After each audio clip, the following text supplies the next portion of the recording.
NASCAR visits the land of Lincoln to take on the World Wide Technology Raceway as we move ever closer to the cutoff race of the NASCAR playoffs. All the action for you, including our best bets and everything else down on the back road. Come down, why don't you?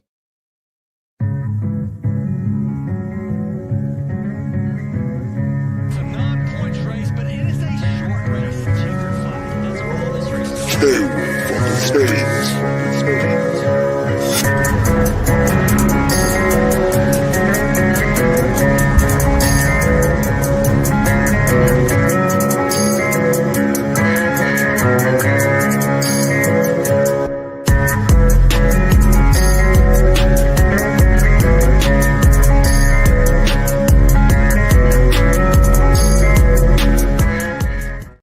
What's going on, everybody? Welcome into the Backroad. It is In Between Media's NASCAR betting show.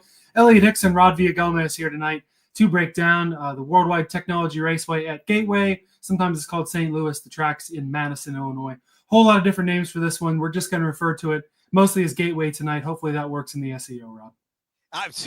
I was just making a comment earlier today about SEO. I don't know who thought of that, but I would like to formally just tell them that that was the worst decision ever. But yeah, we'll call it Gateway. That'll be fun. And yeah, this track, obviously, it's the 1.25 miles, right? 1.25 miles, not quite a mile and a half, not quite a mile. It's going to be a definitely interesting race, and it's been fun. And this is a track where they haven't been visiting very often, the Cup guys at least, and the Xfinity guys in a very long time. So we're going to see some good racing, and we're going to see some racing that we don't get to see all the time.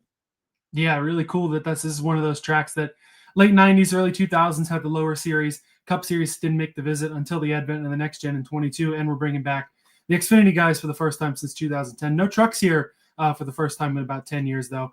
But it will still be a good weekend with the Cup and Xfinity Series down there. Xfinity's regular season finale, and as you mentioned in the intro, the Cup Series in the halfway point of the second of three in the round of 16. On tonight's show, of course, we'll break down what happened at Darlington in the Southern 500, give you the reaction to that, and update the news and the playoff standings for you.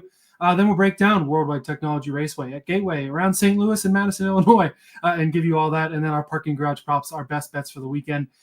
We appreciate all you guys that are here with us. We know that football is starting up, and that's all exciting, but the NASCAR playoffs are in full swing. We'll give Cush's credit for being first, and everyone's shouting out their winners in the comments too, taking a chance in last week's winner, Chase Briscoe. Good race there that the 19 car put on last week. Looked like a good old MTJ, old-fashioned domination there. Go Cowboys from Cush. We'll leave that one to the side. We'll say 2 out of 3 ain't bad for Cush. Marcus, happy belated birthday, 20th birthday very recently. Naturally predicting that Christopher Bell will take the win there. Pretty good pick. A couple other interesting picks here. Ross Chastain from Stan. That one's intriguing. We got some Kyle Busch love from the Cleveland Kid, as well as John Ray.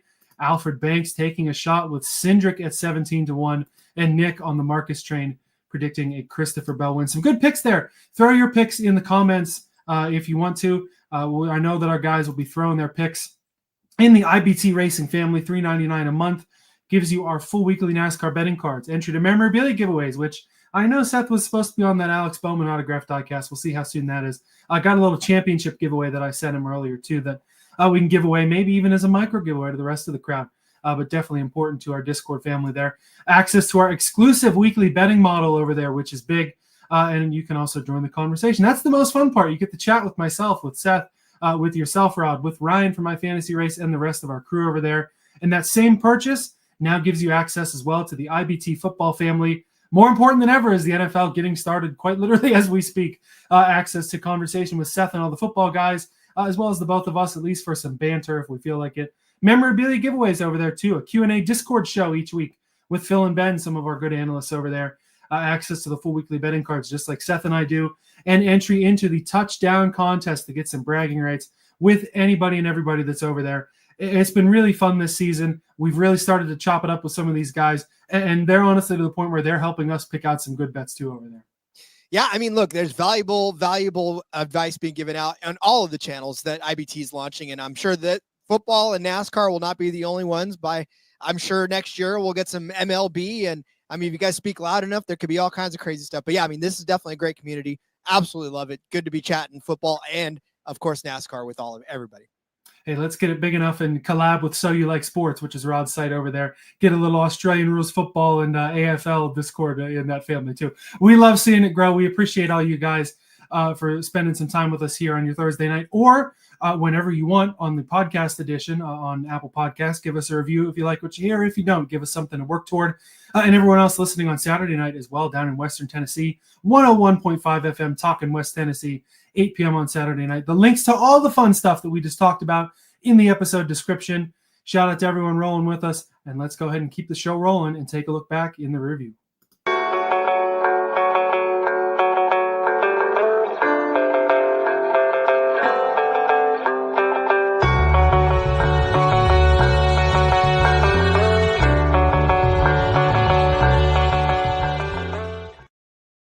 So we had all three series racing last weekend, two of them at Darlington, one of them out in Portland, the Xfinity Series, closing the book out there for right now.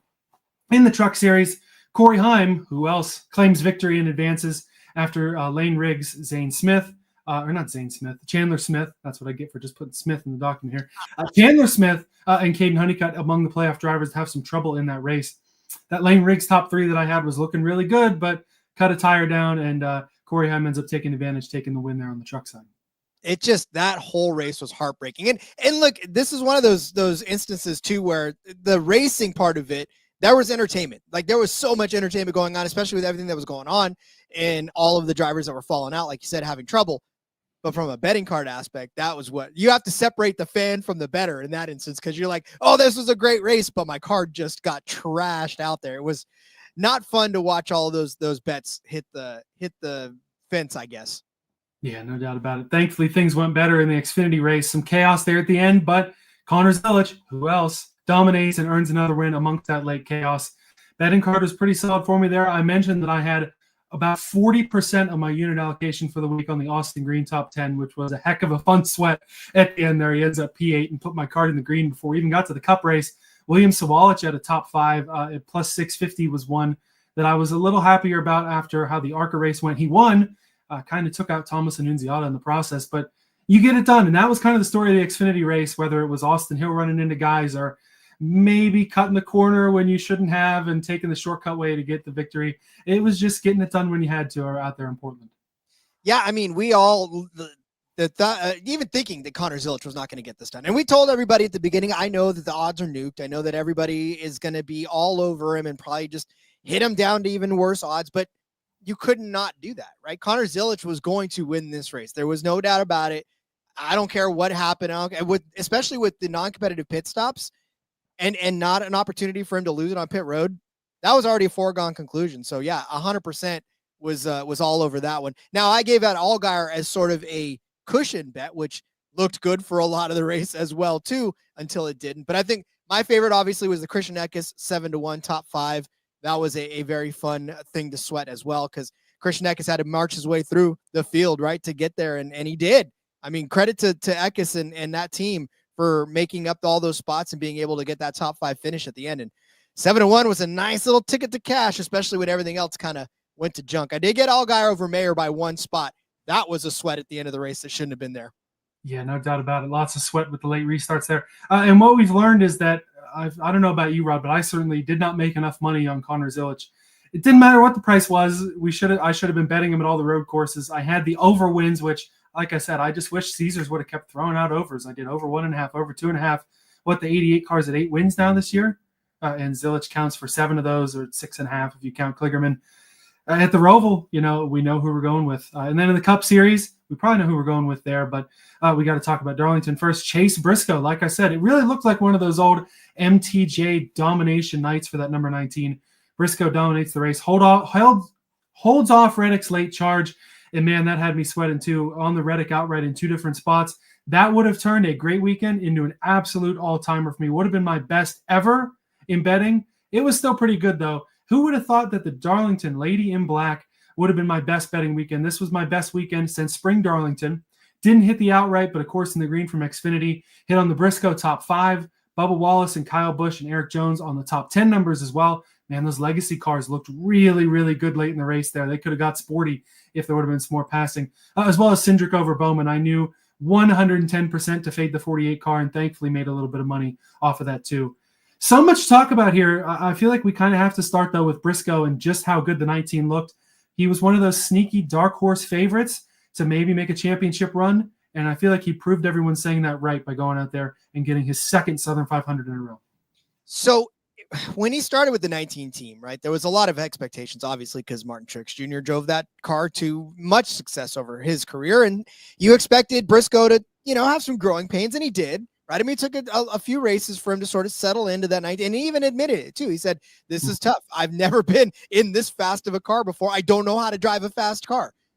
I think that's gone. I think he's figured out how to drive a fast car, and whatever dark horse favorite for the championship, obviously, like you said, it's not a dark horse anymore. He's definitely proved that he is among the championship contenders and dangerous, because we know Gibbs is fast. We know the 19 is fast. And I mean, if Chase Briscoe can channel his inner Martin Truex Jr. like he did last week, I think the field is in for a good run here toward the end. And I know I had Briscoe getting out of at least the first round. So, I mean, look, if he can keep this going, who knows how far he can get into the championship, maybe even the 4.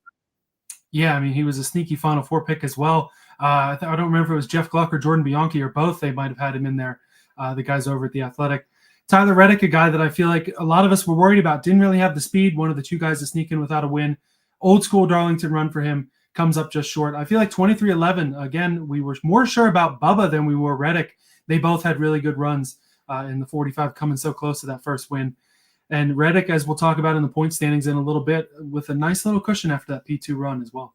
I had him as the outright 2 at 8-1 earlier in the week. And I was definitely, man, I was loving it. Just like you, Ellie. I was just loving it because he was right there in striking distance. And if he would have just, I don't know. I don't think he had anything for the 19 overall. It made it interesting at the end, but I think he didn't really have anything for the 19. And as much of a charge as he ended up making at the end, it just wasn't enough. I don't think he could have even started it sooner and passed him, because I think he would have just used up his tires and it wouldn't have been as close at the end as it was.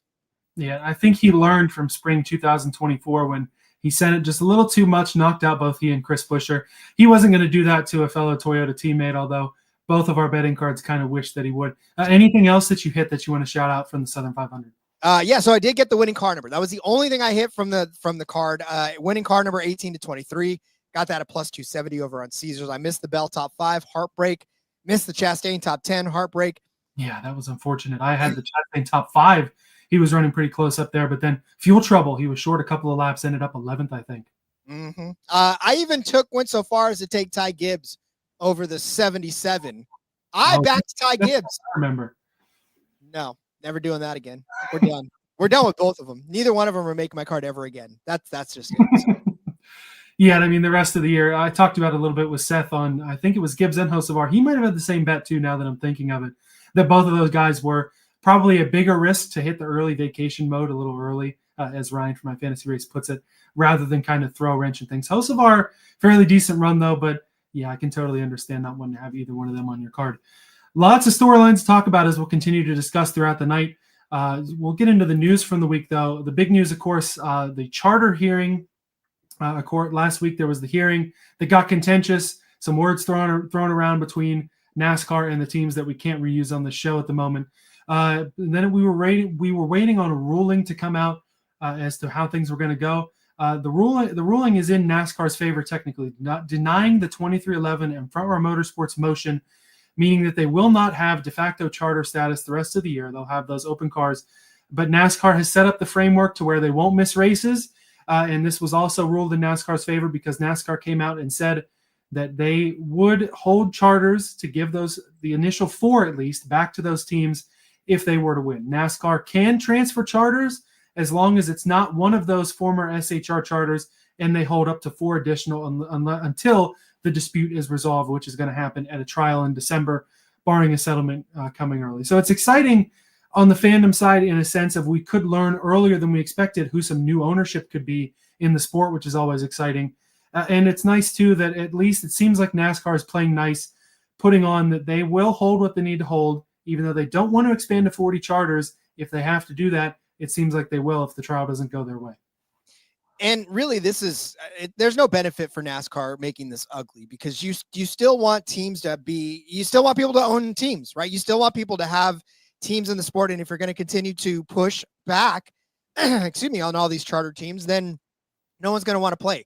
So you have to still make it enticing enough to own vehicles in your sport, because let's face it, I mean, there was the threat of breaking off into another NASCAR type racing circuit, and what we've seen with golf, what we've seen with some of these other sports that break away, it can happen. It's not probably going to, because NASCAR's got too much of a stranglehold on it. But I mean, look, you kind of have to do this. You can't bulldoze your way through it and expect people to still want to be part of your organization. So I get it from the NASCAR standpoint. Glad they're playing nice.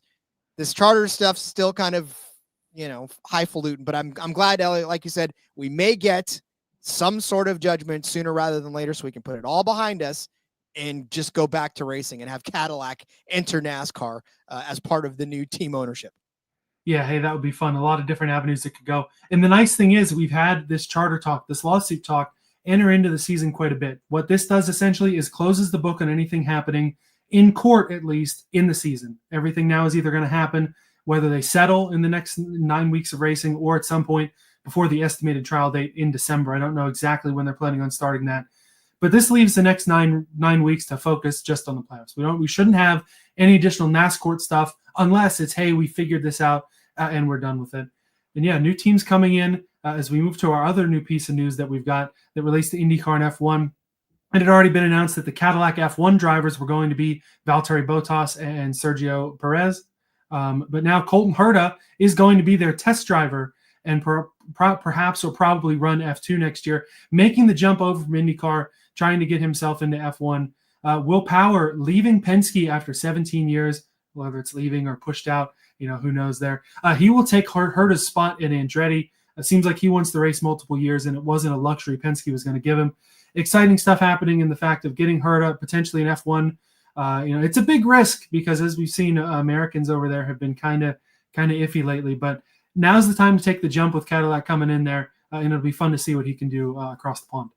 Now's the time to make the jump so you don't lose to Alex Palou every single week. Like, that's literally what, if I'm Colton Herta, I'm like, I'm getting out of here. I can't beat this guy. So I'm going to have to jump ship and go somewhere else. But I think it's exciting for F1 too, because we've seen obviously this year the decline of Red Bull, and it just opened the door for McLaren. It's opened the door for some of these other guys to kind of close the gap. And I think with Cadillac coming in and with Sergio getting another chance and with Valtteri getting another chance, like, this is going to make this season, if we can continue to see a variety of folks. I mean, obviously McLaren ran away with it like Red Bull did a couple seasons ago, but if we can still see the gap closing between all these teams, I think it'll just make for a more exciting field. And, I for one, never shy away from having more good drivers on the track. And obviously Sergio Perez, I think, needed to be back on the track, and Valtteri Bottas, obviously the veteran that can hold it down for them. So I'll be excited to watch F1 again this season, or next season, I suppose. Yeah, next year a lot of rule changes as well too. Like you said, McLaren's basically got it wrapped up. It seems like Oscar Piastri, well on his way to the Drivers' Championship after Lando Norris has his power unit fail and ends up with a DNF. No points from last week, running in second there. And it's a unique opportunity for her. Like you said, if Palou is not going to either get or take the opportunity to go to try to get an F1 seat, he is probably the next best guy to go over there and get it done. So, like you said, not get your rear end kicked by Palou, as he's set to continue doing to the IndyCar field, most likely, with their season just wrapping up another championship over there. But it's a situation where both Bottas and Perez, if it turns out you can't teach the old dog new tricks and they don't really run as well as you expect, you have a guy that should be at least ready, even if not a mid-season replacement. But if he can run well in F2, a guy that can hop right in and get that F1 seat looking ahead to 2027. Absolutely. Like I said, I'm just excited to see this transition. And I think we need an American driver that can actually go over there and hang with them. Yeah, shout out Logan Sargent. He gave it his best shot, but I don't think that the Williams cars were really well positioned, as we've seen this year. Some better runs from Albon and Carlos Sainz, but it hasn't quite worked out over there. Anyway, let's get it back to NASCAR here. We'll take a brief look at the standings after each of the races. Of course, Xfinity is still ending its regular season, but the Cup Series in the round of 16. They've got Gateway and Bristol to go. Looking at the top of the standings board here, obviously Chase Briscoe has advanced with his win in the Southern 500. You have Denny Hamlin at plus 43. Kyle Larson is plus 38. Tyler Reddick plus 35 after his great run. Bubba Wallace and William Byron both plus 25. Ryan Blaney plus 22. That's kind of what I look like as the upper echelon here. Are you worried about any of that group that I just mentioned having maybe a risk of losing that barrier and not making the next round? Or do you think that this group is generally pretty safe heading into these next 2 weeks? Honestly, the only person that Kyle Larson's got a pretty decent point lead in this one. I don't think he can lose much, but boy, the 5 car, even though he is where he's at plus 38 to the good, still makes me nervous. Like, he should have had a better day this last weekend on at Darlington, but he just didn't. Like, he just looks like he has not, and it keeps getting thrown around, but just doesn't look like he's been right since Indy. Like, it just does not look like the Kyle Larson that we've come to know year after year after year. So I'm not scared that he's going to miss the cut, but I don't know how much farther he can make it, to be honest with you. Yeah, this was the round for all of Hendrick Motorsports that they were worried about with these tracks, both Darlington and Gateway, that they have traditionally struggled on, at least in the last couple of years.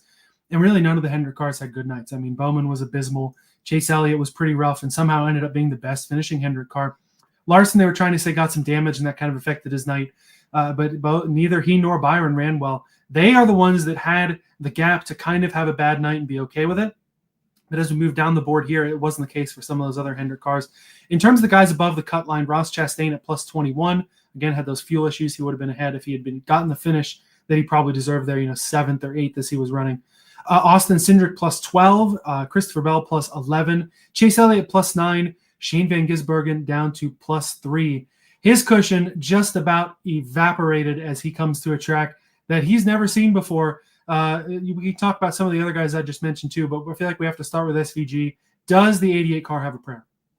I would have hoped he would have had one. And listen, he was running in the top 20 at points in that race last week. Like, he was safely in there. I think it was a pit strategy call. I think it was a bad pit stop too that just put him back in the pack. And he's not talented enough, especially on that track in particular, to weave his way through traffic again. Like, he got there once and that was fine. In fact, I had SVG to finish better than 24th on the card. And that was looking good for at least a decent amount of the race that it was. And then once he got a lap down, he stayed out on the track, right? He stayed out on the track and I don't know why he stayed out on the track, because that ended up putting him 2 laps down. Finally got one of those laps back, and you can't pass anybody at that point. So it was, 88 car was not that bad, TK. I don't want to hear anything about that. He was a top 20 car for a better part of the day, but his pit crew his crew chief just let him down. Yeah, and I know at the end there, I was more in tune to the end of the race than the beginning, out with some plans and things like that, as you do on a holiday weekend. Hope everyone enjoyed their Labor Day weekend. But with Van Gisbergen, it seemed like that the call may have worked out in them maybe finishing high 20s a lap down instead of 32nd or wherever he ended up. But the Derek Kraus caution at the end, the 44 car blowing up, and with 50 laps to go or something, another unfortunate scenario where a car very much out of the race, the finishing position doesn't matter. That really could have affected the race in much worse of a way than it did, but definitely didn't help the SVG strategy there. Christopher Bell also just looked poor. I think he finished outside the top 30. We know some other playoff guys did not finish well, and those are mostly the guys behind the cut line. Joey Logano -3 heading into Gateway. Austin Dillon is -8, and Alex Bowman and Josh Berry, who had the worst nights of the playoff drivers, they are both 19 below the cut line. Going to be a big-time hill to climb for both the 48 and 21 cars. Absolutely. Those guys, it's almost they have to win to get in at this point. And Joey Logano, I have a feeling he's going to have a really good night at Gateway, so I don't feel like he's going to suffer that much. He could, ultimately leapfrog SVG to get that last spot in the transfer. So I'm not worried about Joey Logano. So yeah, the 48 and 21, this is almost a win and get in situation for both of them now. Yeah, I know that 19 points is quite a bit, but also a situation where 19 points, if they can have a good night and just stay out of trouble essentially in the next 2 races, they've got a shot. But it really is an uphill battle, especially because neither of them have the history at Gateway of running extremely well, obviously not winning or anything like that. But yeah, Logano, definitely a guy I could see climb up. Austin Dillon, as we'll talk about later, a guy who -8 does not seem like that much of a stretch for him in the number 3. But that'll be interesting to watch. The Xfinity Series, they are heading, of course, to the playoffs after this week at Gateway. In terms of the guys who have not won, Carson Kvapil has enough of a points gap that he is clinched. Sheldon Creed is +65, so that's essentially a clinch unless a nightmare scenario happens. Taylor Gray's in pretty good shape in the 54 as well, +60. Then you got the Burtons on the cut line. Harrison Burton at +31. Jeb Burton, of course, -31. Ryan Sieg is -68. Christian Eckes minus 70. That was something I wasn't expecting coming into the year. And then guys like Dean Thompson, Daniel Dye, Brendan Poole, William Swatch, and everyone else essentially needing a win to get in. Do you think the Xfinity cut line pretty much stays the same, or is anyone going to be able to win in a spot or move this points battle at all?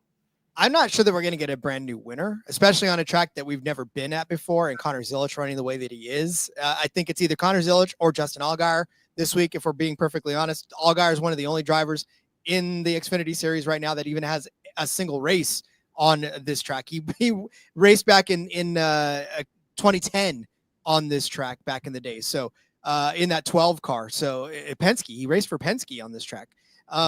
But yeah, so like I said, it's either Justin Allgaier or Connor Zilisch in my book, which means there's no new winner. So you're right. I mean, the duel now is between the Burtons. Which cousin is going to come out on top? And, you know, for me this week, I'm picking Jeb and DFS because Jeb's he's got to be the one to win, right? He's got to be the one to win to get in, because with Harrison right there on the cut line, he's got to have a really bad day, and Jeb's got to have a really good day in order to pass him.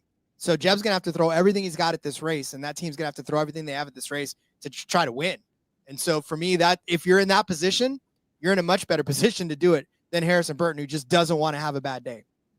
Yeah, they are going to need the 25 to have a bad day. And even if they can't get up there for the win, getting stage points is going to be a major priority for the 27, because he's really the only one that's got a prayer on points, even if it's not mathematically possible. Everyone else, either plus or minus in the 60s, is in that kind of shape there. Definitely disappointing years for both Eckes and Swalich, I would say. That equipment, plus the driving, definitely good enough to make the playoffs, and it doesn't look like it's going to happen for either one of those guys. Yeah, it really doesn't. And it's kind of sad in a way, right? Because you expected more at the beginning of the season and just didn't get it. Yeah, it didn't happen. Important to note, thanks to TK2, Aric Almirola in this race in the JGR number 19. Also a guy who probably would have run Xfinity here at times, but hard to compete with the raw JRM speed, which really is all we've seen as of late. I think JRM has won, it must have been something like 12 of the last 15 races, something ridiculous like that, dating back to Larson at Texas when subbing in for Zilisch. So it's JRM's, it's JRM's story, and they're going to hope to write it in the playoffs there. Truck Series, they've also got two races left in their opening round, Bristol and New Hampshire for their first round. Corey Heim, of course, is advanced. He probably would have clinched on points anyway, even if Lane Riggs had gotten the win there. Riggs still in good shape, though, plus 38 on the cut line. Daniel Hemrick is plus 33. Grant Enfinger plus 30. Tyler Ankrum is plus 22. You have Majeski at plus 16. Then it starts to get tight. Raja Caruth plus 4. The 13 is plus 2. Jake Garcia. And then the two guys who had some problems, Chandler Smith minus 2, Caden Honeycutt in the 52 minus 7. I think the 38 and the 52, especially with a couple of short tracks here that they've put up some good results at, I'd be really sweating if I was Raja in the 71 or Jake Garcia. 100%. And I think Garcia and Raja are both probably not going to end up making it, because you're right. I mean, the 38, that was a fluke. That should not have happened. He definitely was one of the better trucks in the entire night, and he will continue to be unless he gets caught up in something like he did last week. And then for Caden Honeycutt, that 52 truck was so strong, right? It was hard to watch that happen to Caden Honeycutt last week and know that he could have probably had a much better finish on the day if he just wouldn't have gotten into it. So, yeah, I mean, Raja and Jake, it's great that they made, great stories to make it in there, but I feel like their run may be over.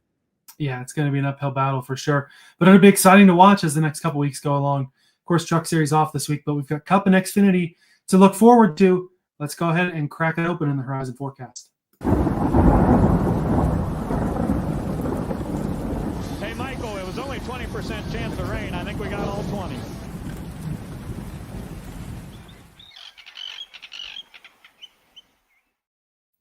Tell you what, Rod, this Daniel Suarez car makes me a little hungry for breakfast tomorrow morning. Choice Privileges, hotels, a little waffle car there with some syrup. Here they're going to have some waffles in the media center for the guys. That'd be one that we were sad to miss out on there. Entry list for the weekend Cup Series, just your 36 normal entries. Nobody extra in there. Xfinity's got 38, so no one will miss either race this weekend. Daniel Hemrick returns the call again. Will race the number 11 that they're rotating through the rest of the year. Corey Day in the Hendrick number 17, maybe the rest of the year. I know they're running most of the rest of the year, I feel like. And as TK said, Aric Almirola in the number 19. We talked about it with Xfinity, the first time they are here since 2010, which I'd forgotten they ran twice here in 2010. The first race, of course, a little more well-known. Brad Keselowski and Carl Edwards, one of their famous battles where Edwards turned Keselowski on the front straightaway to take the win. And we almost saw Bob Keselowski put his own fire suit back on because you ain't going to kill my boy Carl Edwards. Shout out and rest in glory, Bob Keselowski. Brad Keselowski, though, he did win the fall race there. So we'll talk a little bit more about that in the trends. As we look to the weekend schedule, getting started on Friday, Xfinity practice at 5:05 on the CW app, I believe. Yep. Saturday, you get Xfinity qualifying at 3, Cup practice and qualifying at 4:30 on True TV and Max, and then the green flag at 7:40 for the Xfinity race on the CW. The New Way 200 sauced by Blues Hog. Stage lengths 35, 35, and 90. If you ask me, I think most races should probably be sauced by Blues Hog. That's a heck of a name there. They should throw that on the Cup name. Shout out to the Illinois Tourism Bureau, but the Enjoy Illinois 300 would be way more interesting if it were sauced by Blues Hog. That goes green 3:05 on Sunday on USA. Stage lengths are 45, 95, and 100. And regardless of what barbecue sauce you like I mentioned earlier, nice to see the Cup Series staying here, coming back here, bringing Xfinity back as well for one of those tracks that has put on some pretty good racing as well that we've seen. Yeah, and like you said, hats off to the naming committee because that was absolutely a fun name to say all week long. Listen, this track in particular, like we said, it's not. We've visited so many tracks this season that have been non-conventional cookie cutter tracks. I don't even know that you can call them cookie cutter tracks anymore because there's barely any of them anymore, unless your cookie cutter is all kinds of different shapes. But yeah, to me, this is going to be one of the fun ones to watch because the Xfinity series, a lot of these guys were barely 2 or 3 when the track was run last, right? Justin Allgaier being the old guy like me who remembers 2010, but guys like Zilich, right? Sawalich, all these kids were like 2, 3 years old and probably couldn't even say Gateway before they raced this. So yeah, it'll be exciting to watch the mix of young and old. And then of course the Cup Series guys coming back here for the 4th year in a row. Yeah, I at least remember watching that race as an 11-year-old young, impressionable race fan who wasn't as mad as Carl Edwards as I probably should have been, but I do wish Bob Keselowski would have gotten the opportunity to put that fire suit back on. As we look ahead to the weekend at Gateway, the tire is going to be the same one that debuted at Iowa. There was a tire test here where Erik Jones, Brad Keselowski, speaking of Keselowski, and Kyle Larson did the tire test here. We talk about this a lot when we introduce new tires or we have these tire tests. Do these guys have a big advantage?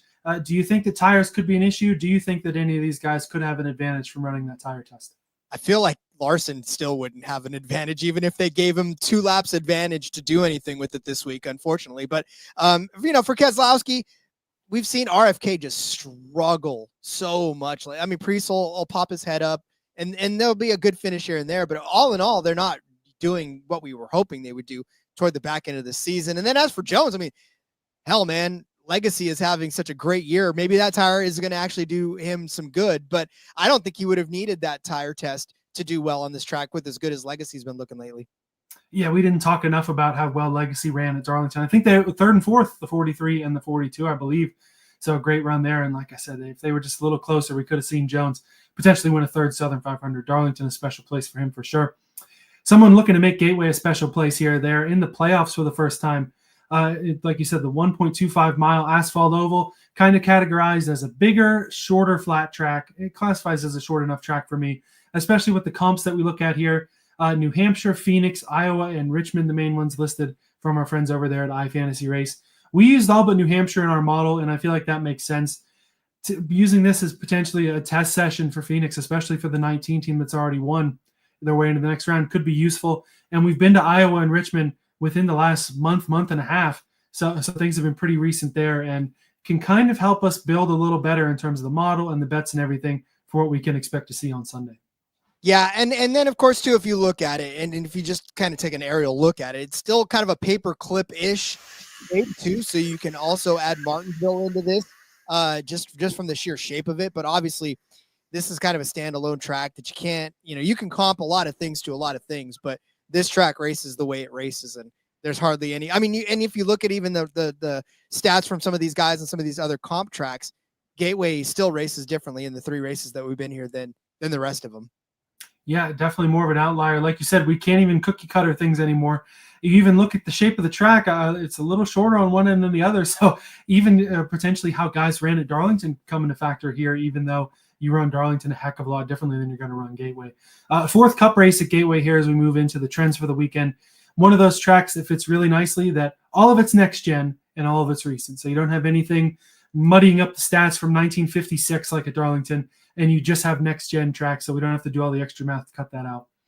So in terms of qualifying, average starting position, Ryan Blaney is at the top, 3.33. Austin Cindric, 4.67, comes in second. Denny Hamlin averaging a starting position of fifth. Tyler Reddick, sixth. Kyle Busch, 7.67. Your pole winners here, Chase Briscoe, Kyle Busch, Michael McDowell had that surprising pole last year. A lot of playoff guys that we see in here, and I'm fully expecting the playoff guys, just as most of them did at Darlington, to probably start up front here. Of course, helped by the fact that they all get to go out at the very end when the track is at its best and fastest. Yeah, that late qualifying effort is definitely going to come into play with these guys. And honestly, we know that this is the way that they've positioned NASCAR now to give these playoff drivers a little more of an advantage going into the race, because obviously they've got more to race for than anybody else. But I mean, listen, there's a couple of guys that are not playoff drivers that can have a good day too as well on this track. So what I find interesting too, Elliot, is that we had somebody ask in a couple of days ago. They were like, well, why are non-playoff drivers still involved in NASCAR's playoffs? And it's, you had to explain to them that this is one of the rare times in sports where everybody's still participating, but there is a playoff system going on as a subset of it. So it's definitely its own animal at NASCAR, and having that happen. No doubt. And it does make for more interesting things and probably better racing too. I can't imagine if we only had 16 cars on the track, how quickly things would get spread out and stuff like and that. Then 8 and then 4. Yeah, just 4 at Phoenix. I mean, we're starting to get into some cars stuff there when they just had the 3 on the track. I was going to say Motor Speedway of the South, but that was the beginning of the movie, not the end of the movie, where I think they raced at it was at Los Angeles, California, something like that. Rest in Club Speedway as well. As we turn to the race here, the things that are real races and not animated movies from 2006. I mentioned the pole winners, Chase Briscoe, Kyle Busch, Michael McDowell. Kyle Busch won from the pole in 2023, but your pole winners, not the best luck here. Otherwise, Chase Briscoe in 22 finished this race 24th. Michael McDowell finished last year's race P25. When you look at the race winners, Joey Logano won from the 7th starting position. Busch from the pole, as I mentioned, in 23. Austin Cindric started runner-up last year and was able to get that win when Ryan Blaney ran out of gas. Joey Logano, 3 for 3 in top 5 finishes in the Gateway races. Denny Hamlin and Kyle Busch have 2 apiece. In terms of active drivers with multiple top 10s, because Martin Truex Jr. had some as well, he's no longer active, although, like we said, you would think he might be with how well the 19 ran at Darlington. Bell, Hamlin, Busch, Larson, and Blaney, all multiple top 10s in the 3 Gateway races that we've had. Logano, of course, tops an average finish with 3rd. Cindric, 8.33. Larson, 8.67. Bell averaging a finish of 9th. Blaney at 11.3. And then just outside the top 5 in his 2 starts, AJ Allmendinger, another guy who we didn't talk about, top Chevy. I think it was P5 at Darlington. He's averaged a 12th place finish here in his 2 starts. A lot of playoff guys here, a lot of the Penske guys, which we'll continue to talk about throughout the night. 8.67, though, for Larson. Maybe a little more hope for the 5, a little more hope for Hendrick. But honestly, I am kind of on the same boat with you that Larson making a deep playoff run, probably not in the cards this year. Yeah, no, and not that he's not the greatest race car driver in the world still, but everybody can have a down year. I remember there was times when Barry Bonds, the best hitter in the world, didn't have a good year. I was going to say something else, but I'll save that for later. But yeah, I mean, all the greats have their down years. Michael Jordan had some down years as well, so it happens. Yeah, Jimmy Johnson may have won 7 championships, but he didn't win the championship every year he raced. A few years where that 48 didn't run up to that standard, and probably just what you're seeing with the 5 car. Like I said, they're at least probably good. The 9 and the 48 have a little more to worry about than the 5 and the 24, courtesy of their good regular seasons. In terms of laps led here, Kyle Busch leads the field with 202 laps led. Ryan Blaney's led 115. Bell, Cindric, McDowell round out the top 5 in laps led here in the trio of races that we've had. Both the 22 and 23 races here went to overtime finishes, so that could be interesting to watch as well. In terms of the lower series, I mentioned Kyle Busch and Brad Keselowski each having Xfinity wins here. They raced here from 1997 to 2010. Some other fun winners. I think Carl Edwards won here 3 times. Dale Earnhardt Jr. had a pair of wins here, and Reed Sorensen a pair of wins here as well. Shout out Reed Sorensen up on the spotter stand nowadays. Truck Series not here this year, but they were here from 98 through 2010 and 2014 up until last year. Bubba Wallace, Cole Custer, Christopher Bell, John Hunter Nemechek, Justin Haley, Ross Chastain all having wins here. Again, another one of those things that we talk about frequently, but Do you think those Truck Series wins give any of those guys any sort of hope for good runs this week? Well, they do say that the trucks are the closest to the next-gen car. So maybe, just maybe, there's a couple of tricks that they've learned from those trucks that they can switch over to. But, I mean, they've already been here 3 years now in the next-gen era. So if they haven't won by now, I don't know that anything they learned in the Truck Series in 2010 is going to carry over. That's pretty true. So in terms of playoff trends, we got one of those as well here. 3 times has the winner of the second race of the playoffs or the chase system won the championship. We saw it with Jimmy Johnson twice, 2009, 2010 at Dover. I was there for that fall race there. Don't remember much of it because it was a classic Jimmy Johnson spanking in the 48. Tony Stewart did in 2011 as well when the second race moved to New Hampshire, which, of course, we'll see next week, I believe. Tony Stewart's run where he won 5 out of the 10 playoff races and won the championship that year. Jimmy Johnson, Tony Stewart, 2 of the best. I don't know if this week is going to be a week where a guy could pull that off. If anybody could, though, I kind of would look in the direction of this week's iFantasyRace.com Asterisk Mark Driver of the Week, Rob.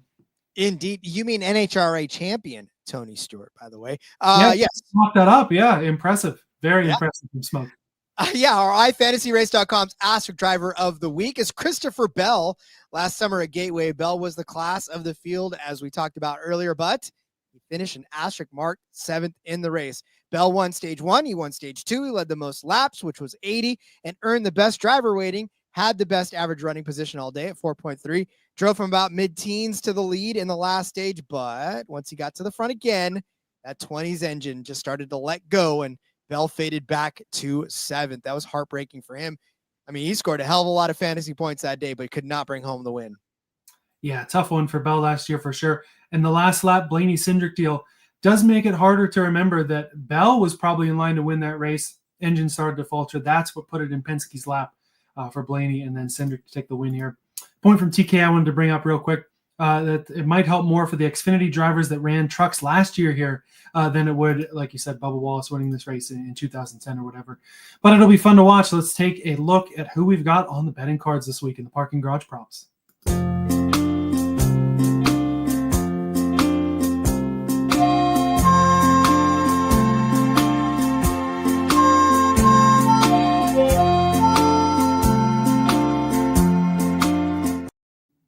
Impressions of the books this week. I think it is pretty cool. DraftKings ponying up and sponsoring the number 10 of Ty Dillon this week, as you can see there on the graphic. As we mentioned, some of the comp tracks, Iowa and Richmond being really recent, I think really affected what the books did here, and we got some especially juicy outrights. That combined with being a playoff race and not usually seeing any of the mess that we see, at least consistently at these sort of tracks. When it gets to playoff races, it's usually going to be the playoff guys that run well. Yeah, and also thank you, Caesars, for bringing back the positions, the driver positions, the over-under on the driver positions. I very much appreciate that because, to me, top 10 bets, as fun as they are on a week-to-week basis, sometimes you just, when you're throwing out these long-shot top 10s, you're thinking, yeah, a lot of stuff's got to go wrong. But if you give me a better than or worse than 14 or 17 or sometimes in some cases 24, like, I absolutely am all over that because that's a better proposition to me than figuring out if they're going to finish in the top 10 or not. So once again, thanks for that. And I just hope some of these other books kind of pick up on that because it's a really great market to get into. Yeah, I saw that you had one of those bets on your card. I must have missed it when I was looking earlier today because that made me really excited because I do love that market as well. And safe to say, when I put my card in the Discord later, there may be a couple of those bets in there as we take a look at that. In terms of outrights, though, like I said, some juicy numbers this week. But I cannot be turned away from Ryan Blaney this week. I can't be swayed. Even at a 5-1, fairly juicy outright there. Like we talked about, would have won last year without the fuel mishap. His average finish is still 5th best in the series at 11.3, even with, I think he was 24th or something last year. P7 and P4 in the other 2 races here. Top 3 finishes in 5 of the 6 stages as well here, and the 10th in the other. So he's not a guy that comes on just at the end. He's running up front all day, and that will definitely be helpful for him in terms of his playoff chase too, as he's well enough in the points, but still good to run up front there. He's led laps in all 3 of the races, though, at least 12 of them. And on the track type, too, he's been dominant this season. Top in the series on the total speed ranking stat, one of our favorites for my fantasy race as well, as you should know by this point. He's ranked 3rd in all 3 of the races. Of course, Richmond was battling for the win there, and Iowa, a track he's very good at, too. Put him near the front of, if not at the top of the model. Check it out tomorrow morning, and you'll see exactly where he ranks in the models. I'll talk about him a little bit more there too, because I think it's a Penske week and I think it's a Blaney week in terms of the outright. Yeah, I mean, we talked about it too, kind of midway through the season about how much of a bad streak Ryan Blaney had gotten on, and just some bad luck, hitting them all over the place, getting caught up in other people's wrecks, having his own pit issues, having all kinds of stuff thrown at him. And Ryan Blaney's just bounced back, right? He's literally one of those guys that, you know, when it comes crunch time, when it comes to playoff times, he's going to come through and deliver for you. And I mean, you know, Ryan Blaney, you just can never count the guy out. And I do enjoy watching him. I like the way he races, to be perfectly honest with you. There's a lot of attention that gets put on these flashy drivers that do things that make you pissed off all the time. But I appreciate Ryan Blaney for just keeping his head down, his hands at 10-2, and trying to just drive the way you're supposed to drive these race cars. So love Ryan Blaney. And I love the 5-1 for a former champion. You know, it just seems like a bad number for you. And so you definitely have to jump on that one. Yeah, that makes me feel better about the 5-1 though. Normally, it's tough for me to get this low in the market, other than, you know, beginning of the year Larson with a number like that. But yeah, Blaney, you can look back to Phoenix too at a comp track earlier this year. One of those days where he had a pretty good car and I think had some sort of mechanical issue knock him down there. Still was obviously third in total speed ranking, as he was at Iowa and Richmond as well. 12 cars, one to watch this weekend. Like I said, I won't shut up about Penske. We'll be talking about them a little bit more. But another direction we want to turn into, I can't hate your outright for the week either. Nope. Take one away from the 12 and you get the 11 car, and that is exactly where I'm going, especially at plus 650. Denny Hamlin, if you look at the finishes, there's been obviously, like we said, 3 races here at Gateway.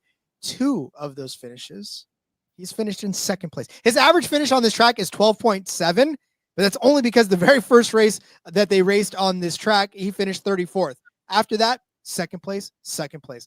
You tell me that somebody's going to knock on the door as good as Denny Hamlin twice, or at least a third time, he's going to bust down the door at one point. And the way he's been running lately, it just makes you go, he's due, right? He's finished 7th at Darlington after starting on the pole.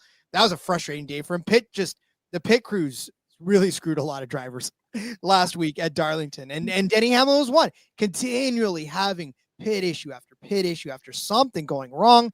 And he still finishes in 7th place at the end of that race. So that is a very fantastic day for that 11 team, rebounding from a bunch of crap. Finished first at Dover, obviously, second at Pocono, third at Nashville, which is kind of a track that I said, if there's a comp track to comp track, so the Nashville might be the closest thing for me. Third place there, first at Darlington, second at Bristol, first at Martinsville, second at Phoenix earlier in the season. I mean, you know, Denny Hamlin's done enough that you don't really need to talk him up too much.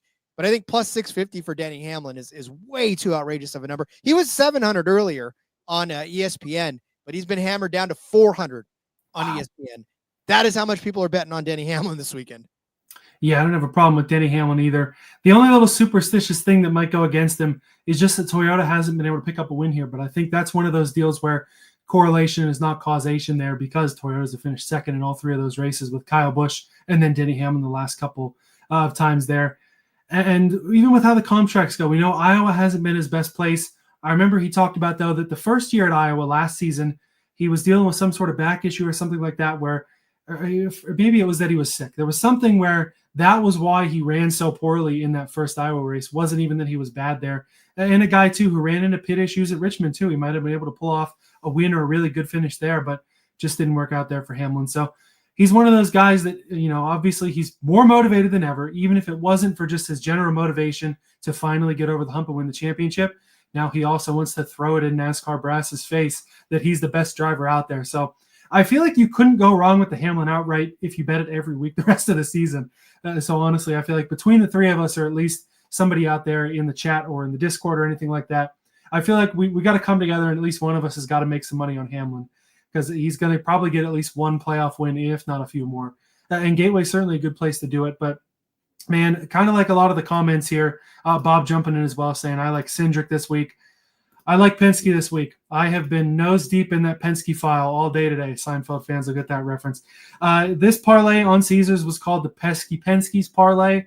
I like the Penske file better. You know, I feel like these drivers are Penske material. I'm Penske material as well this week. Plus 350 over on Caesars for Ryan Blaney to get a top 5, and then both Logano and Cindric to finish in the top 10. I've got other Penske bets this week, a couple of matchups, the 2 over the 45, the 22 over the 11, as well as some of these bets separately. But if you're going to put them all together, give me some better odds and give me something that's pretty likely. I like this a lot here. Logano, Blaney, and Cindric have scored the top 3 most points at Gateway St. Louis World Wide Technology Raceway, whatever you want to call it. They're 1, 2, 3 in terms of most points scored, so they are consistently running up front here. Each of Logano and Cindric have wins here, and I've got Blaney on the outright, so hoping he does the same. The short flats have been Penske's bread and butter. They are going to prepare just like they would for Phoenix, and what have they done in each of the next-gen Phoenix races in the fall? They've gone out and they have won the race. Well, they've won the championship. They didn't win the race in 22, but have gone out, run at least top 2, and won the championship there. This isn't for the title, but I feel like in that building, in that room, they're going to put the pressure on each of these 3 cars. We're all in the playoffs. We're all in okay enough spots. Logano below the cut line. -3 is very nothing's easy, but -3 is a heck of a lot easier than -19 there that the 21 has to deal with, and we're putting them separate from there. It's the 3 main Penskes in the Penske file this week. They're all going to run up front. They're all going to run well, and it gives me some insurance too, even with all the numbers that I have. If they're all going to have a good day, they may as well all have a good day, and let's make some money on it.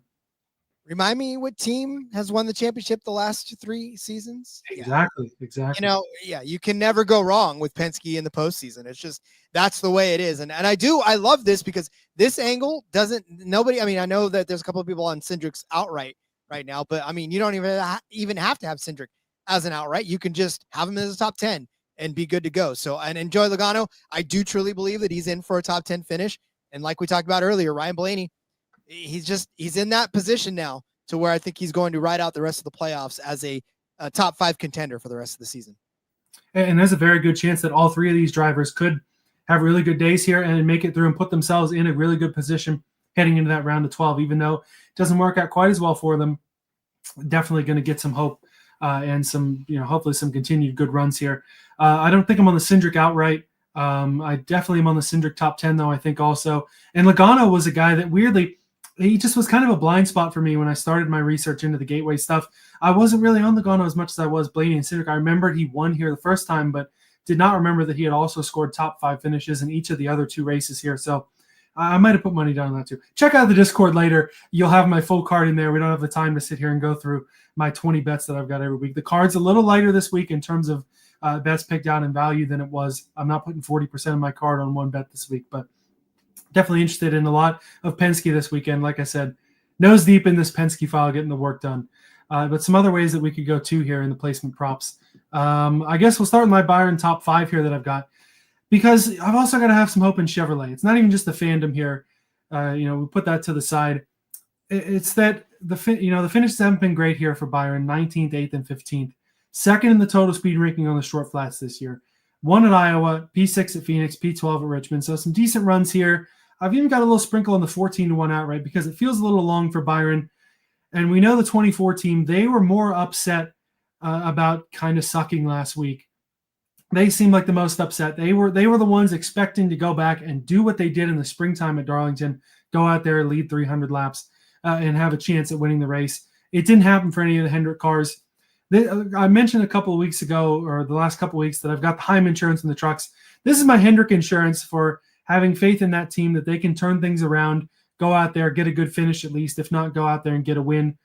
Not certain it's going to happen. Like I said, way more faith in the Penske cars, way more faith in some of these other bets that I have, but I had to at least throw something on a Hendrick car because I feel like they are not going to go down quietly, and I think Byron's the best way to play it this week.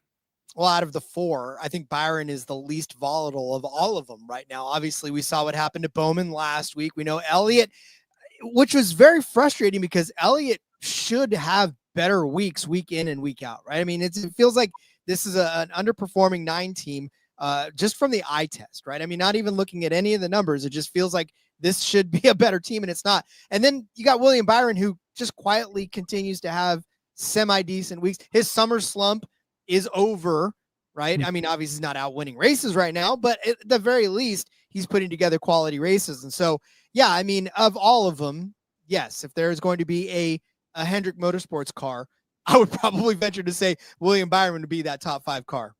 Yeah, and like I said, that's exactly what I was thinking. Larson's too up and down. He could go run 8th all day, have something dumb happen and finish in the 20s. Chase Elliott, it feels like you never know quite how they're going to run. And Bowman, I haven't found any ways to fade Bowman like I did last week with Gateway. Has not been a good track for that 48 also. Other Chevrolets, though, I'm looking back in the direction of RCR. Kyle Busch for a top 10 at plus 130 over on Bet365. He's got good memories here. We heard him in the comment. A couple people pick him in the comments earlier to go out there and win. This was the site of his most recent victory, now more than 2 years ago in 2023, where he had a dominant day, like I said. And last year he crashed, finished 35th. But he was P2 and P1 before that. Still led 15 laps even in that race last year that ended up with a pretty poor finish. 4 for 4 on stage points in the other two races here, led 66 and 121 laps. So whether it's the Xfinity memories from 2009 or just that RCR is kind of figuring out the short flats as well. I've got coin on Austin Dillon's I got coin on Austin Dillon a little later too. Maybe his top 10, but his top 10 has worked out well for me on the short flats this year, as I'll talk about. RCR, I didn't think I'd be betting this much RCR. This consistently RCR the last couple of weeks, they've been able to come close to making me some coin and even having the top 10 at the Richmond win with Austin Dillon. I wasn't expecting. They've got those cars better. I mean, RC said it after Dover. We got to get these cars better for our guys. And it worked out to the point where I think RCR is another team that at least at these short flat tracks, you can't look away from either the 3 or the 8. Imagine winning at least one race for 19 seasons and then going 2 full seasons without winning a race. I mean, that's tough for a guy who's used to consistently finishing first. Wait. That ad has gone out already. Have you seen that ad? His ad. Oh, yeah. He won a race that he didn't want to win. Go out there and take a look at that if you haven't already. That's a good DAP money there for Kyle Busch. I enjoyed that a lot. I forgot about that.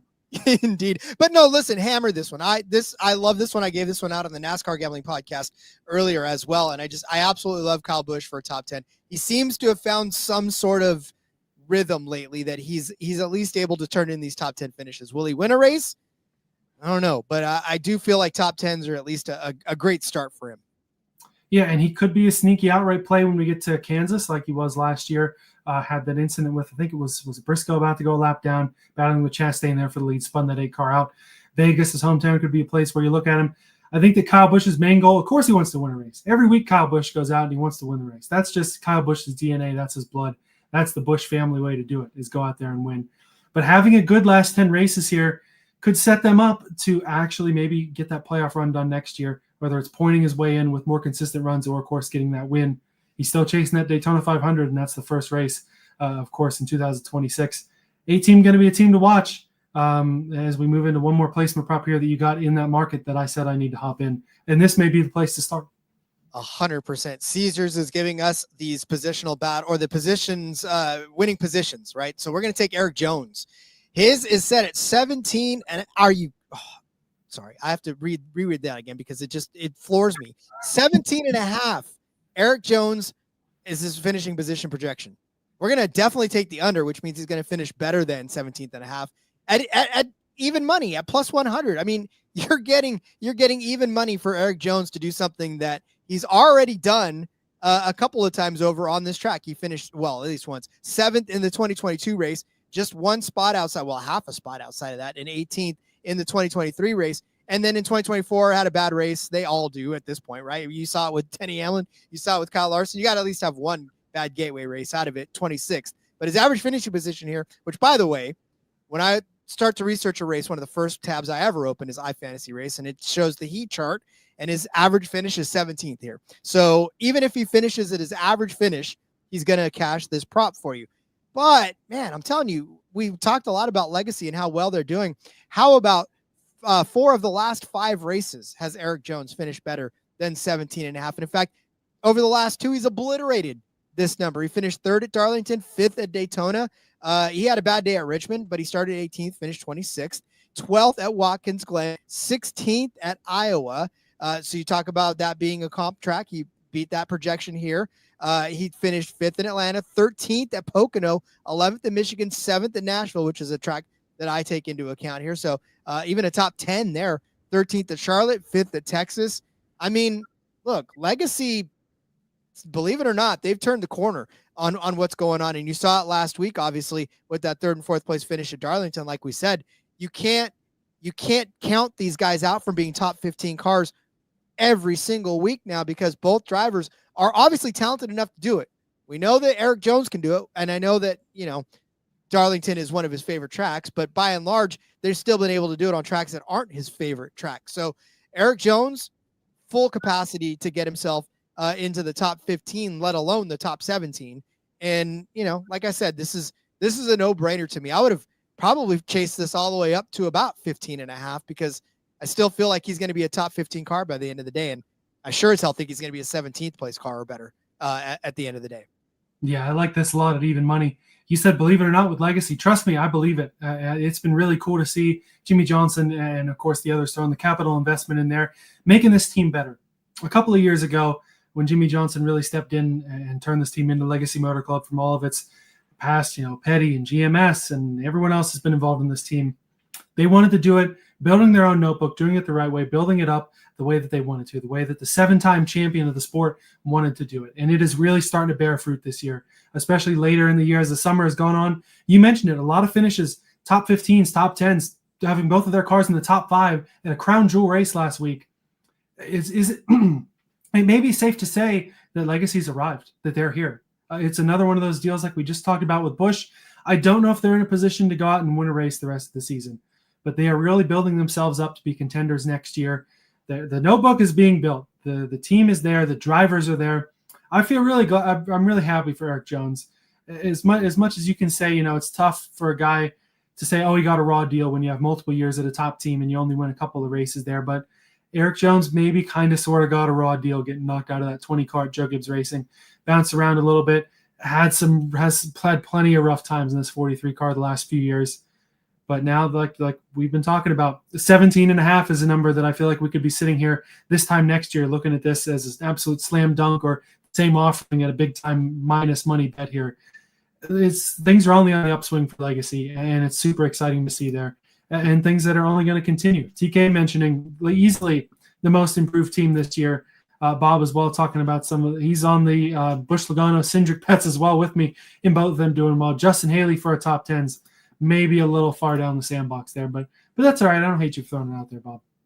Indeed. Well, and then just one last thing on the Erik Jones tip. If you think about that 7th place finish and the 18th place finish, both of those were in the 43 car that were not nearly as good as this Legacy Motor Club is right now. So he's gotten it done and close to done into, I guess, lesser cars than what he's driving right now. So yeah, Jimmy, huge effect, man. I tell you, Elliot, and just one quick aside, being able to be in the press box with Jimmie Johnson at Sonoma, like literally as he looked at me, and I it's hard to not be a fan in that moment and have Jimmy just looking at you, talking to you. And I'm like, Jimmie Johnson's talking to me. It was just, it's an unreal experience. Man, and I had the same thing too. We didn't get to ask a question, but in the same press room with a Dale Earnhardt Jr. press conference when he goes out there and wins as a crew chief. That's the cool stuff about the sport. And I feel like that we both do a really good job of course, keeping the professionalism at all times, but also in the back of your head, holy bleep, this is so bleeping cool that we get to do this. So shout out to all you guys that make it possible too. Grateful that you guys all enjoy the content that we put out. Or at least we're assuming you enjoy it. We're assuming you're not hate watching an hour and 3 minutes in, hoping we can at least make you some money. I don't care if you hate watch for an hour or 3, just watch. That's a good point. But love me or hate me, you watch. Shout out Pete Weber. Who do you think you are? I am. All right, so head-to-head matchups and groups for this week. This was a way for me to get in on guys that I didn't want to just throw a placement prop at. I didn't really have faith in the outright, but they were guys that I wanted to have some coin on. And it starts with maybe the juiciest bet I've placed all year. Minus 300 over on ESPN bet, Austin Dillon over Shane Van Gisbergen. I've also got Austin Dillon's top 10 at plus 200. I was talking about that earlier. I had it in my notes here as we scrolled down. 10th in the total speed ranking at the short flats this year in the comp tracks. 7th and 4th in the speed rankings at Iowa and Richmond. Finished P6 in this race last year, was P10 at Iowa, P12 back in the spring at Phoenix, and of course he's won the last 2 Richmond races, so he's been dominant there. And this is just as much an Austin Dillon play as it is a fade of SVG. We talked about him earlier. It's so easy to fade him in a place he's never seen before. I don't think that his confidence is knocked. I think that he understands kind of what the deal is. He's racing, realizing that most people have him out, and they're going to go all in. I just don't think it's going to be enough. I don't think it's going to be enough to beat the 3, who I'm expecting to go out there. They're minus 8 or something like that. They do kind of need to have a good day. The trends are all there. The comp track runs are all there. Like I said, I'm on the top 10 at a 2-1. I'm expecting a good day from this Dayglow car. nice little paint scheme there. And I'm certainly expecting him to beat a guy who I don't want to say is down and out, but we kind of talked about it. I kind of think SVG is down and out, and I'm going to make money on it this week. Yeah, as much as I hate to admit that I tried to back him last week in saying that he could at least be a 24th place car or better, but like it's hard because he's such a talented driver, and once he figures it out, it's over for everybody, for at least a season or two. But he hasn't done it yet, and we keep giving him a lot of rope because he's so good at road courses that we think he's going to figure it out on ovals like tomorrow. But then it also reminds you that NASCAR is hard. I know people think that they can come over and drive these cars and just, I drive for F1 or I drive for supercars or I drive for whatever. I can easily drive these. And then they get in it and they're like, oh, wow, we were sorely mistaken because this is a completely different discipline. So not to say that SVG came over with that kind of attitude, but I'm sure that in the back of his mind, he was probably thinking to himself, yeah, I got this, right? I've driven for a long time. I can figure this out. Only to realize, maybe not as easy as I thought. So yeah, unfortunately, I mean, minus 300 is a lot of juice, but I feel like this might be the gallon that you can chug before your bedtime. Yeah, hey, you only pay the juice if you lose, right? So minus 300, steep bet there, but I like it. And you talk about just how hard it is to get things done. The two comparables that I have to SVG in terms of success, but still a lot of learning to do. Marcus Ambrose, of course, also coming over from Supercars, won a couple races at the Glen. I don't think he ever made the playoffs though in that old format, which even was the top 2 winners in the points plus the top 10. Ambrose could never quite run well enough on the ovals consistently to get to that point. Juan Pablo Montoya, I think he had a couple playoff appearances, couple of road course wins. He really started to learn the ovals at the end, and he had the advantage too of Indianapolis, and him knowing that like the palm of his hand. And unfortunately, even though he swears on his wife and on his kids, he wasn't speeding. Was taken away from Brickyard 400 there. But they were both guys who extraordinarily talented. I mean, Juan Pablo Montoya could go win in everything. Marcus Ambrose, super talented guy, getting out there and getting the race wins too. But it's just going to take time for SVG. I do think that we could see SVG rip out a Montoya-like chase run. I forget if it was 2011, 2012, maybe you remember better than I do, where Montoya had a pretty solid run there in the last few races and had a very respectable points finish. And I do think we can see that from SVG, whether it's in this format or not. He just may need the Roval bumped up to the first round, and that could probably help him out. Or another Watkins Glen in the first round really would have helped him out this year for SVG. But it's going to take some time, and I don't have the time to not make money on SVG, not quite knowing how the ovals work yet. Yeah, I mean, again, this is one of those things where when he figures it out, it'll be trouble. But in the meantime, got to do what you got to do. Yeah, no doubt about it. You got a matchup as well, and one that I like, even though I kind of like the guy you're fading, I like the guy you're picking a little more.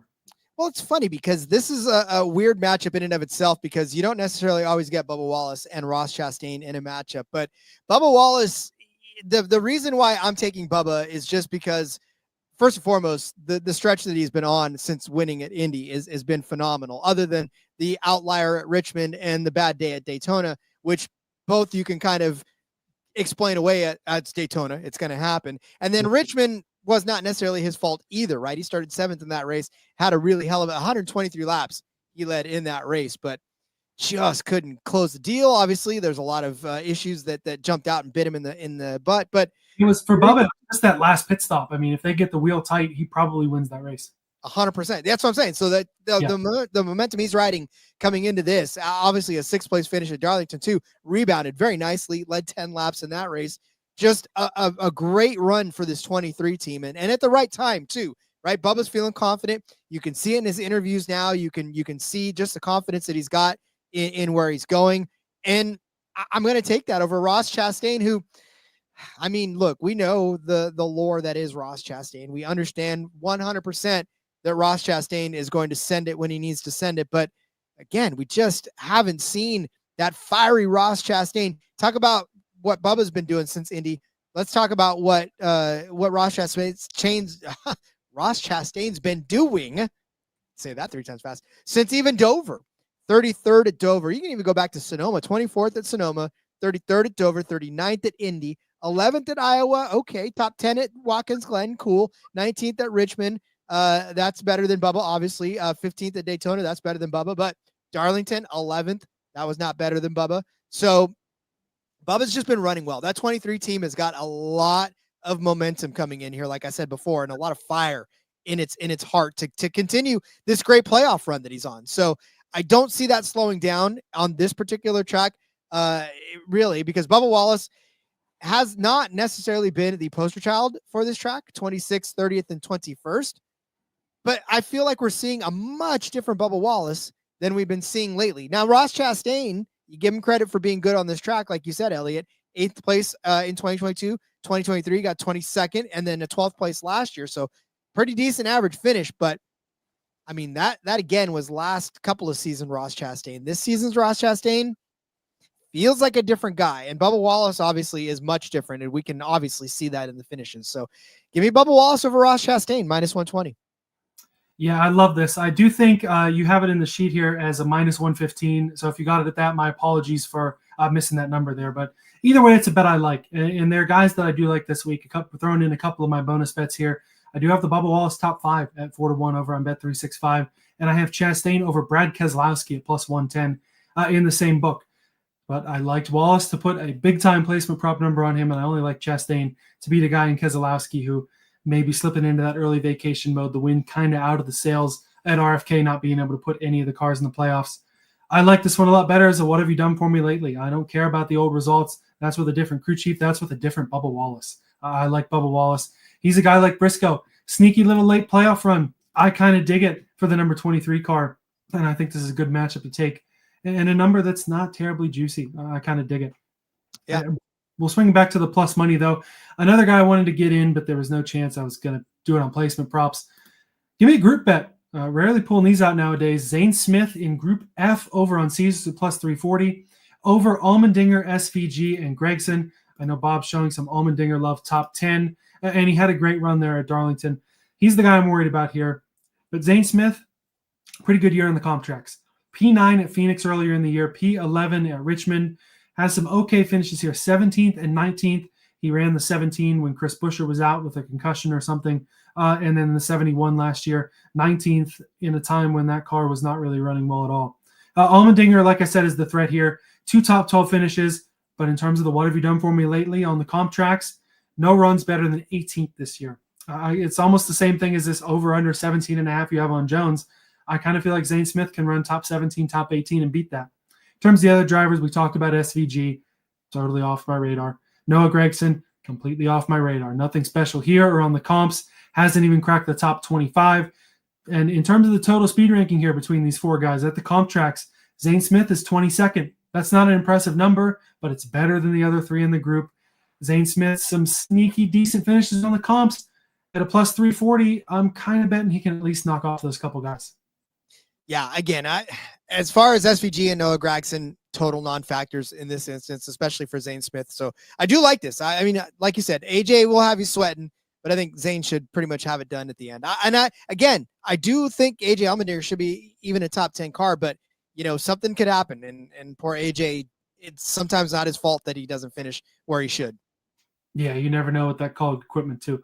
So we got a couple specials and a couple Xfinity bets to round things out. Start you off, Rod, with a spin of the little roulette wheel and hoping you hit another winning number bet.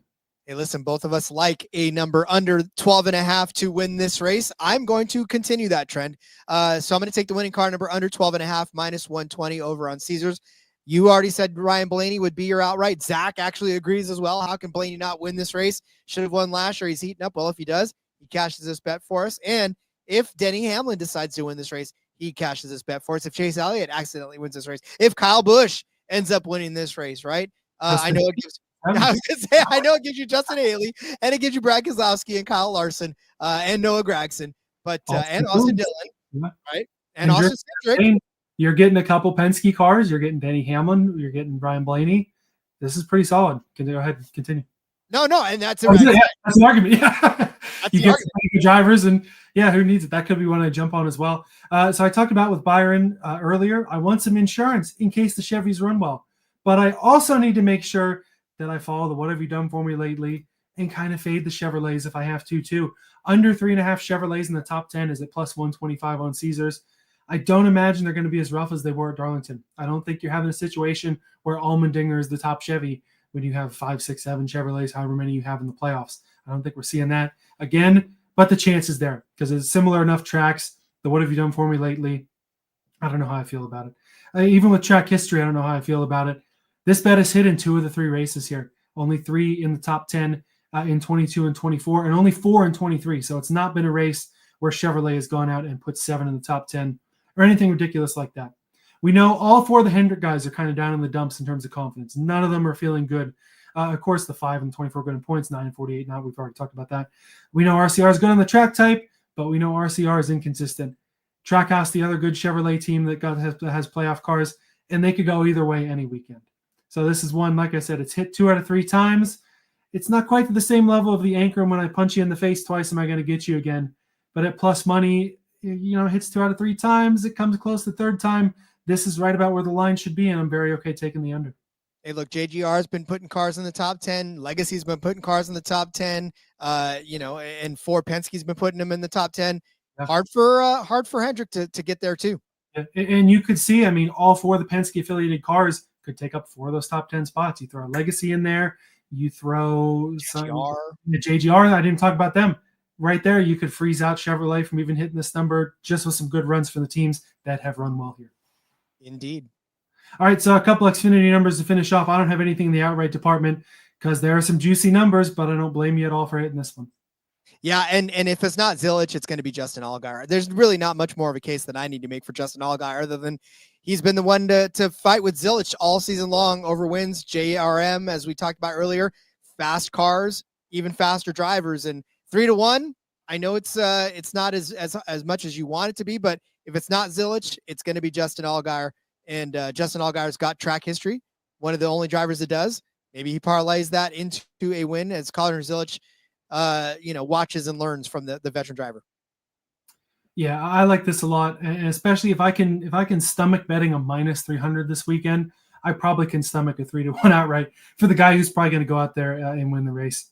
I'm looking a little behind the front here. I don't think either of these guys have a shot at winning, but I'm betting on the Burtons this week. I think Harrison and Jeb at plus 250 and plus 400 have a shot at the top 10s there. As we know, the Xfinity top 10 market has been kind of good to me. I like being able to bet it, and it certainly works on the road courses. Come back at the Roval where I throw 7.5 units on the Austin Green top 10 again, but we'll get there when we get there. It's not a parlay either. I have these 2 separately because you don't get parlay top 10s anymore after that lucky fellow won $1 million at Daytona when everybody crashed. But anyway, they're battling for that final playoff spot in Xfinity, and they both have some decent enough numbers here that gives me a little bit of the hopium as well as the what have you done for me lately. P5 at Iowa for Harrison Burton. Good run there this year. And he started top 10 when he was in Cup here. I think it was a 9th in 2022, I believe.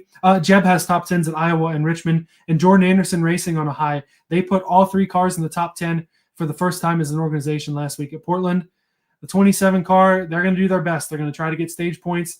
They're going to run up front and try to get a win. I don't think it's going to come up short, both in the playoff battle and the win battle. But I like both of these guys for the top 10. Let's get a little Burton action rolling out there at the Gateway. Yeah, indeed. And both these guys have a lot to drive for, so I can see top 10s out of either one of them. Should be a fun weekend out there. It was a fun show tonight. Thanks to everyone for joining us. And Rod, of course, great to have you back on. We can follow everything that you do over there at RJ Villagomez on X, the Everything app, as it wants to be called. NASCAR Gambling Podcast, So You Like Sports, among the fun stuff that you've got going on. Indeed, yeah. Find me on the best way to do it is on social at RJ Villagomez. Follow me there and keep up with everything that's going on. Plenty going on in between media as well. Football season back in full swing, and Lord knows that's our bread and butter. Going to be a fun fall as the NASCAR playoffs roll on. Best of luck with your bets at Gateway. Thanks for rolling on down the back road with us, and we will see you again next time.